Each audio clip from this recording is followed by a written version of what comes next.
बाप के मरने के बाद बेटे ने माँ को पुराने घर में छोड़कर आ गया। खुद साल में एक चक्कर लगा लेता था। एक दिन पुराने घर से उसे कॉल आई कि आपकी वालिदा की तबीयत बहुत खराब है। बेटा गया, देखा वालिदा की तबीयत वाकई में बहुत खराब थी, वो मौत के करीब थी। बेटे ने पूछा, माँ मैं तेरे लिए क्या कर सकता हूँ? माँ बोली, बेटा इस पुराने घर में पंखे नहीं है, तुम यहाँ पंखे लगा दो।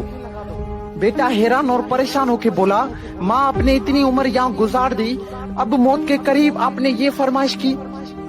माँ बोली, बेटा मैंने तो अपनी जिंदगी गुजार ली, पर एक डर है कि कल को जब तेरे बच्चे तुझे यहाँ छोड़कर चले जाएंगे तो तू गर्मी बर्दाश्त नहीं कर पाएगा मेरे लाल। बेटे ने जब ये बात सुनी तो बेटे के पैरों तले जमीन निकल गई। वो अपने आप को आज तक माफ नहीं कर पाया। दोस्तों, माँ तब रोती है जब बेटा खाना नहीं खाता, और माँ आज भी रोती है जब बेटा खाना नहीं देता। एक माँ से 10 बेटे पल जाते हैं, मगर 10 बेटों से एक माँ नहीं पली जाती। वाह जी वाह। कुछ याद कर, जब तू बचपन में अपने आप का वजन नहीं उठा पाता था और चलते चलते गिर जाता था, तो तब तुम्हारी माँ तुम्हें संभालती थी, तुम्हें चलना सिखाती थी।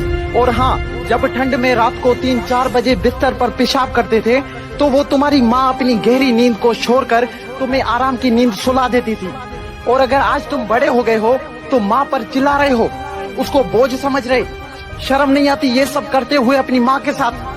अगर वो चाहती तो तुम्हारा बचपन में ही गला दबा सकती थी, पर वो माँ है। माँ के लिए उसका बच्चा उसकी जान से भी ज्यादा प्यारा होता है। खुद को चाहे कितनी ही तकलीफ हो, माँ अपनी औलाद को तकलीफ में नहीं देख सकती। दोस्तों, आज मेरी आप सबसे रिक्वेस्ट है कि माँ के लिए सबको छोड़ देना, लेकिन कभी किसी के लिए माँ को मत छोड़ना, क्योंकि जब माँ रोती है ना तो फरिश्तों को भी रोना आ जाता है। अगर आज इस वीडियो के बाद भी तुम्हारी आंखें नहीं खुली तो समझ जाना कि तुम एक जिंदा लाश हो। और अगर तुम्हें माँ के प्यार का एहसास हो गया है तो इस वीडियो को ज्यादा से ज्यादा शेयर करें।